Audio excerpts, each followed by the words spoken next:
The Australian economy, the IMF's latest ringing endorsement. I guess, Stephen Mayne, it's nothing short of spectacular, really. They seem to be saying that we have the best prospects in the developed world and we're kind of out in the lead, and we're probably going to stay out in the lead in terms of growth. Well, it's certainly a very upbeat assessment, and I guess it just confirms what these statistics have been showing, what the government's been saying, is, keeping unemployment below 6%, not having 2 quarters in a row of negative growth, being the only first world economy to stay out of recession.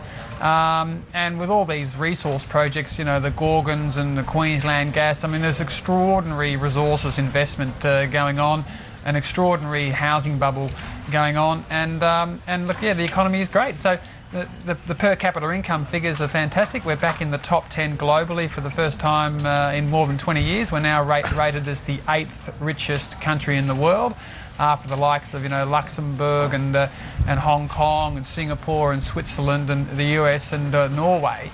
But back in 1991 we were down around 17. So clearly Australia's wealth is on the rise again. We're back in the top 10. It's primarily driven by resources, and it's a big tick for the economy. And it's interesting, Adam mentioning, Greece is obviously still a concern, and ANZ boss Mike Smith, in an interview with the AFR this week, he said he is still concerned about Greece, that the contagion effect and the possible damage on the euro, he said they were still very significant, and he was watching them closely.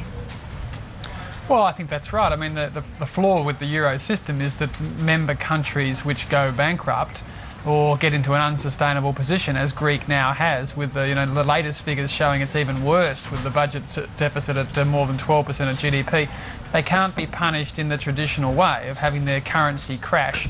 And because the Greek unions are so strong and the government doesn't have the political will or the persuasive ability to persuade their citizens to take the necessary medicine, then what is the solution? And the solution is bailouts from other countries, and of course Angela Merkel and everyone else doesn't want to do it. So yes, you will see this unique situation playing out in Europe, but I think that elsewhere in the world, the Americans are recovering. There's talk now that the total cost of the bailout the Americans will now be less than 100 billion, because the value of the bank stocks are all coming back, and the government's going to make a big profit out of their big investments in Citigroup and these sorts of things. So it's not just Europe, but Europe certainly is the epicentre, because they don't have that currency discipline to fix insolvent budget positions, which the Greeks clearly have. All right, so Stephen, you wouldn't accept Adam's point that he's perhaps a bit more worried because of these other factors that could bring down the recovery here?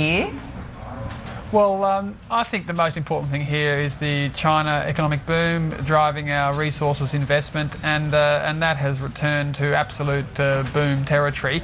And I think then you've got the Americans are the next most important, and then you've got the Europeans after that. So I think that overall, China is the big driver, and it's performing well. And you don't want an absolute meltdown in Greece, because if you did have some sort of cascading sovereign debt crisis, that would envelop many countries, and we do have a massive $1 trillion foreign debt ourselves.